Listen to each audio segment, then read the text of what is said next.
years. It's actually stands for Feminist Movements Revitalizing Democracy in Europe. And we've been working on the project since 2022 and are finishing this year. Actually, it's our last day of the project today, so it's very convenient.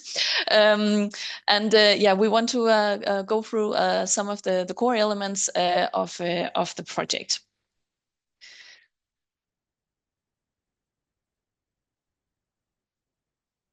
Yeah, so the point of departure of the project or the kind of let's say analysis that we did to start working on this is sort of yeah, making this kind of a diagnosis of what is the landscape like, what does society and politics look like, what do we see, what kind of tendencies and dynamics do we find. We see these growing social inequalities, we see increased disaffection with politics or institutional politics, and we also have seen for some years now the strengthening of the populist radical right, and with that, as you mentioned also, Molly, these dynamics and tendencies of anti-gender discourses on the rise, anti-gender actors strengthening, etc. So within that sort of context, our idea, or the idea of the project, is that there is a need for digging deeper into what is it that feminists are doing, what is it that anti-feminist and anti-gender movements are doing, what kind of discourses do we see, what kind of demands do they have, which alliances do they build, and what is their actual impact on institutional politics and on policy outcomes. So this is what we set out to do, and we cover this period from 2010 to 2023. So the approach that we have is that we want to try to combine, or we have been trying to combine, academic knowledge on these issues with the more theoretical perspectives, combining that with the practical knowledge that we find in civil society, bottom-up strategies for how to deepen democracy, how to revitalize alliances also between the different actors that we find. So looking at how feminist movements, civil society, and political decision makers interact with each other, what are the potentials for revitalizing the alliances between them, and how can we also see tendencies or also contribute to strengthening tendencies for more inclusive ideas of what democracy is and what democracy could look like in the future. So we try to combine these three elements in the approach to this topic.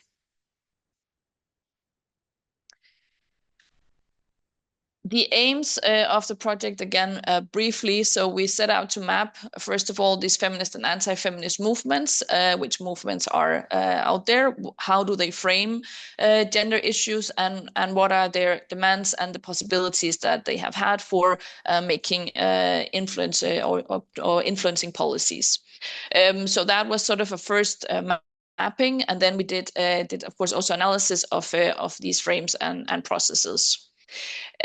With that analysis, we also had or have had this aim of trying to understand better what kind of contributions do the feminist movements make to what we can label as intersectional democratic innovation. We'll get back to what we mean by that, but this was like what we set out to do. And through that, as I just mentioned, try to develop ways to engender democracy. So focusing on participatory practices, co-creation processes, and intersectional alliances. And again, thinking of this as this interaction between the academic knowledge, the bottom-up strategies coming from the movements, and policymakers and policymaking processes. So we set up a a methodological framework to do this. So we have made a comparative analysis of the main gender debates and actors and policy processes in each of the fierce countries. So we cover Italy, Greece, Turkey, Spain, Slovenia, Poland, France, and Denmark. So we made analysis of social movement documents and parliamentary debates in all of these national contexts, and conducted critical frame analysis on the basis of these documents. We also did discourse network analysis by analyzing media and public debates in the different countries. We made interviews with both anti-gender actors from movements and politicians, and the same for the feminist movements and feminist actors in politics. So that was also part of our core empirical data. Then we had these co-creation labs, national labs in each country, where we set up networks, and we also had fierce actions, and we'll explain again in a bit what that means. But it was part of our empirical data as well, so we also analyzed the processes of these labs and actions. And we did it within the fields that you mentioned already, Molly: labor market, health and reproductive rights, LGBTQ plus rights, migration, and gender-based violence. So these were the themes that we covered. We tried to cut across them as well. And we also added a transnational dimension to this. So we also have analysis of the EU level, both in terms of the critical frame analysis and also the labs that we established. We had a transnational lab as well. And then I think we can present a little bit of our findings. Yes, Andreas? very briefly, at least, yeah, based on our empirical results from these different kinds of streams in the project, both the interviews, the analysis of the campaign documents, the discourse network analysis. We've uncovered across all the 8 country cases an ongoing strength of this gender ideology, critique or narrative, and also an articulation of common frames across countries, which points to a clear form of transnationalization of the anti-gender movement across Europe.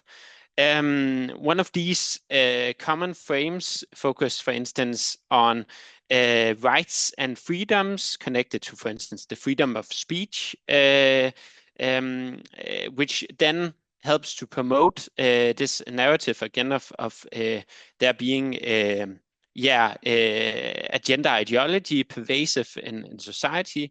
And often we see also in that connection different forms of conspiracy theories, and also an instrumental use of particularly children's rights or children's interests, with the anti-gender movements again and again seeking to portray themselves as the true protectors of children in different settings. And even though we see this transnationalization, we also see a nationalist discourse in many countries where gender ideology, or sometimes also woke culture, political correctness, and so on, are framed as foreign impositions, both from outside of Europe, but also within Europe with regard to the EU, as a foreign imposition on some countries in this kind of nationalist discourse. And all of this helps contributing to these kinds of anti-gender mobilizations that we see regarding to different kinds of thematic areas, as mentioned before, and different kinds of also policies that are often being rolled back in some of the countries. Then let's see if I can show the next slides. Then we've also looked more closely at the types of feminist responses to anti-gender mobilizations, and published this book, as you can see on the left side, specifically focusing on how feminist movements have reacted, but also started, at least in recent years, to become more proactive with regard to countering anti-feminist and anti-gender mobilizations. We see some diversity in terms of the level of engagement, the focus, and also whether a certain feminist movement in a country is more confrontational or non-confrontational. But we see across Europe a movement from being more reactive with regard to anti-gender the anti-gender movement, at least from the beginning of the 2010s, to becoming more proactive. What we call productive resistance here, which means, for instance, that we see much more stronger cooperation between national feminist movements today, with the explicit purpose here of countering the anti-gender movement, and also a focus on the structural needs in that regard. To resist anti-gender movements, both with regard to funding, but also activist resources, time, and so on. Yes. And then, Lise. Yeah, similarly, we also have a deeper analysis of the feminist movements in Europe with this, let's say, twin book on feminist movements in time and space. And what we can see, or what we find, is a kind of, or what we determine as conjuncture of change. We can see a shift in the content and strategy of the feminist mobilization.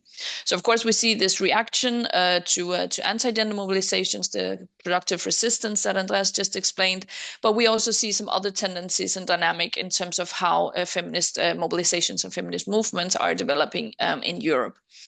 So first of all, we find that there is an emerging cohesion in some areas, especially within the area of gender-based violence, where we see more and more in terms of the frames of the movements, and also through our interviews, we can see much more sort of a common understanding of this problem and how we should address it, how we should deal with it, and with a very clear emphasis on the structural understandings of gender-based violence.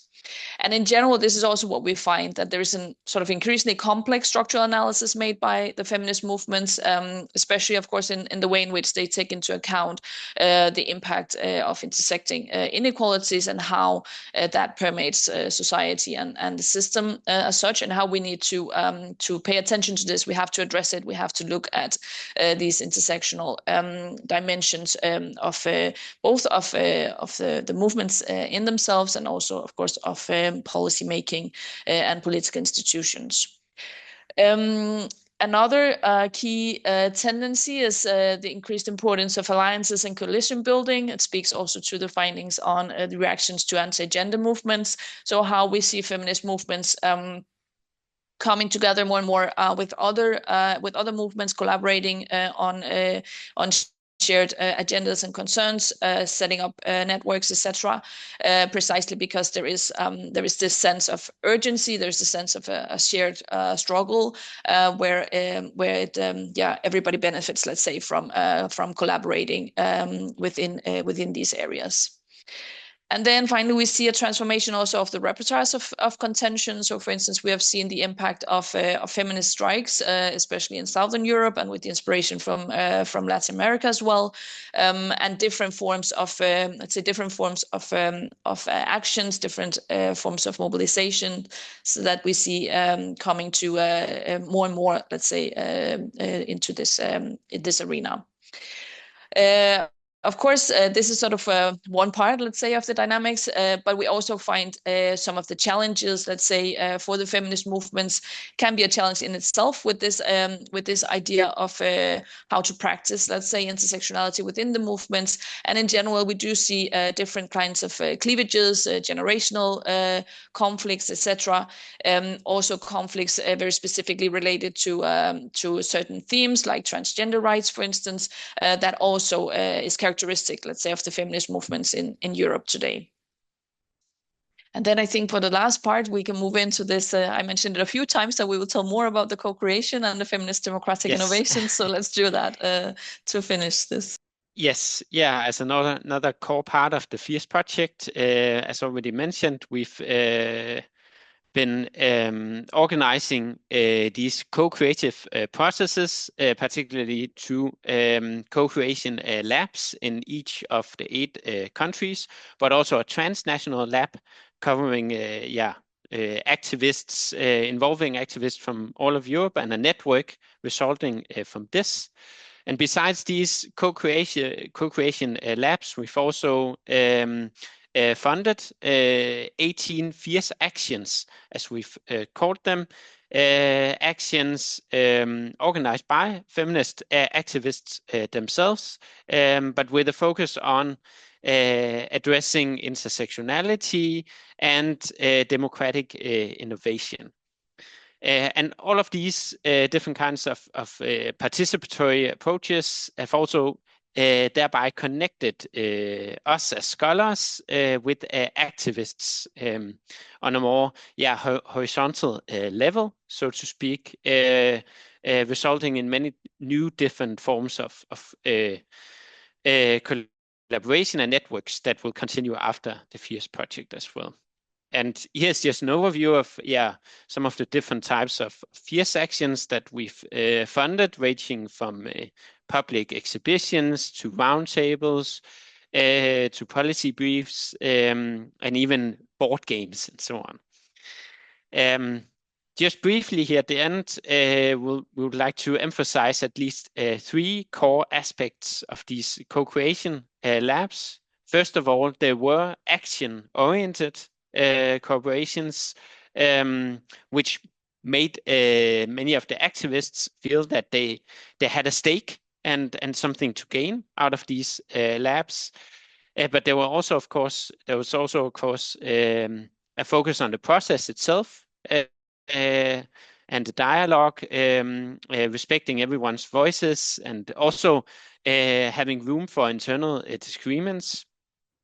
And in that respect, also, incorporating intersectionality in the labs themselves, building up, small communities through these co-creative processes. And just very briefly at the end, we've already touched upon this, that these kinds of participatory approaches have also been focusing on democratic innovation and have realized, enacted different types of feminist democratic innovation today, showing how democratic innovation today from a feminist perspective can be a form of experimentation with politics, challenging some of the traditional norms for how to be engaged in politics and how to do activism. And this has not been like a sort of a top-down process with us defining from advance what feminist democratic innovation is about. It has more been a bottom-up process with the activists themselves being involved in discussing and realizing what feminist democratic innovation might be in practice.